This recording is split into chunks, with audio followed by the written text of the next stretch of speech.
Yo, what is happening, everyone? It's BGFX here. Welcome back to a brand new video. In the video that I posted a couple of days ago where we broke down the Euro USD trade, I said that I was going to do an educational video for you guys.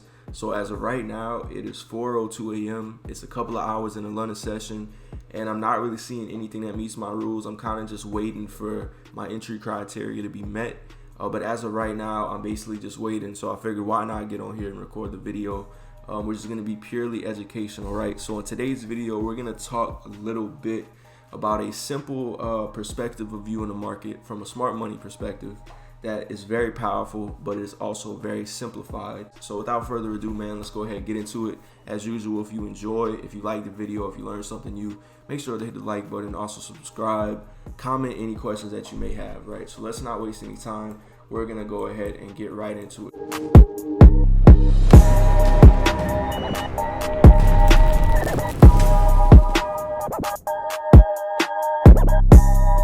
My Euro USD markup, we can see that I have most of my supply and demand zones drawn out.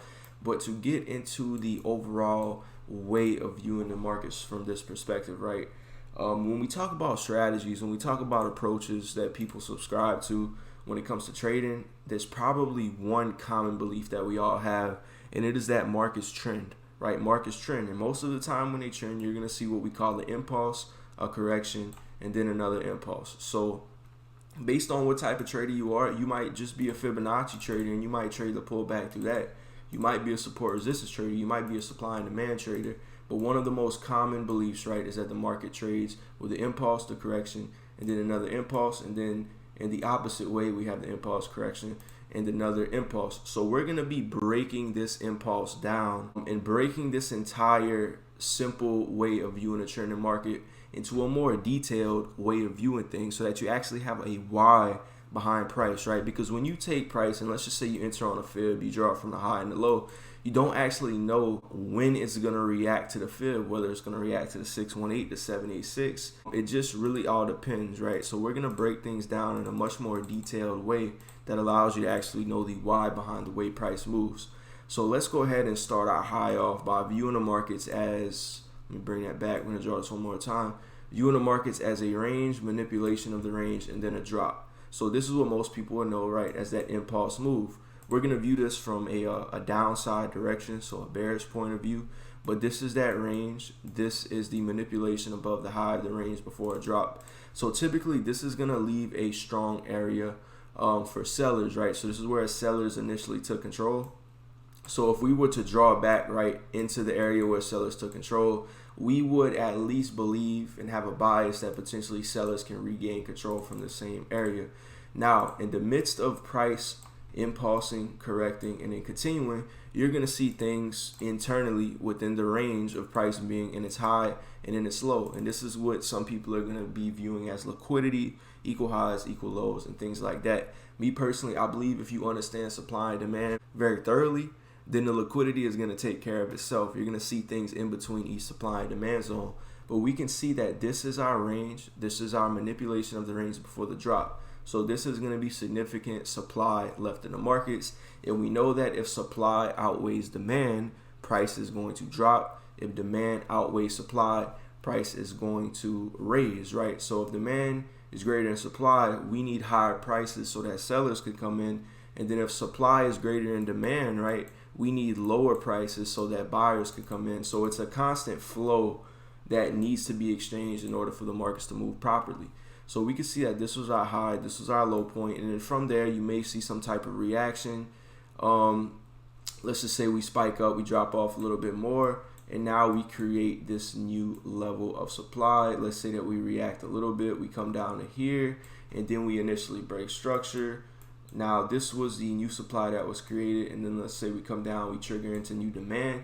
So what we're seeing here is that simple pattern of price dropping off and then coming back within the top of the initial area that it dropped off at. Except us looking at this with a more detailed perspective, we're able to see the why behind things. So we also know that this up here will be an area where strong sellers will be left in the markets. And then we see that transition, right? Sellers are taking control from here only for the short term, and then buyers come back in, create that new high, giving us intention that we're most likely going to come up a little bit higher, and then we can see that we have this short-term demand, which is actually dictating that move up. So we now see price coming up. We see the mitigation, we see the drop off, and then we come back in, mitigate, and then we drop off for continued lower pricing. So we can see that this right here would be the TOR, also known as the top of the range, and then right here would be known as the bottom of the range. So instead of viewing the markets as like a simple 1, 2, 3 move, you're actually having a definite reason behind each one of these moves. So this will be your supply here, this will be your short-term demand here. But remember, if we're bearish, supply is going to hold up much stronger. Now, if we're talking about this from a simple retail perspective, if you were to see the markets break new structure, some people would take a fib, and let's just say they would enter on a fib, they would go ahead and put their short position at something like, you know, the 786 or whatever. Now, me personally, I have this 73.6 or 73.7 fib on my chart. This is a fib I play around with. This isn't really like a necessary thing that you have to use, right? Some people use different fib levels. I personally really don't use fibs at all. It's just for the sake of this video. But basically, some people would enter at the fib, right? But fibs aren't structured. So what I like to do is I like to use the overall belief that since price is deep within this range, if I have proper supply, right, if I have proper intention, then this mitigation, if it gives me lower time frame structure, I could just enter off that structure. So in this case, we have a reaction, we have break of structure here that most people would view, or also you could just say failed demand, which tells us that sellers are basically outweighing buyers for the time being. And then we have like this high created, and typically after a run of a high, like I said, you're going to see a pullback. So we will potentially be entering on the run of that high. So instead of us entering from a place of pulling back to a certain zone, we're looking for the intentions to line up with a fractal nature. So stop loss will basically be above that refined structure. And then also I would probably look for a deeper pullback. So I'd want it to mitigate back into new supply that was created. And then my stop loss will be at the new top of the range, bottom of the range. So we have a fresh range created within a longer term range, which is basically just a way of refining things and viewing things on a much more defined level. So you're taking things from a 1 to 3 risk to reward, right? When we had that simple zone with stops above the high, take profit at the low, into looking at something like a potential 1 to 15, and that's only if you're targeting back within the new low. So essentially, you refining and you understanding this is maximizing the efficiency by 5-6 times better the risk to reward. Now, having a tight stop loss like this, does that mean you're going to get stopped out more?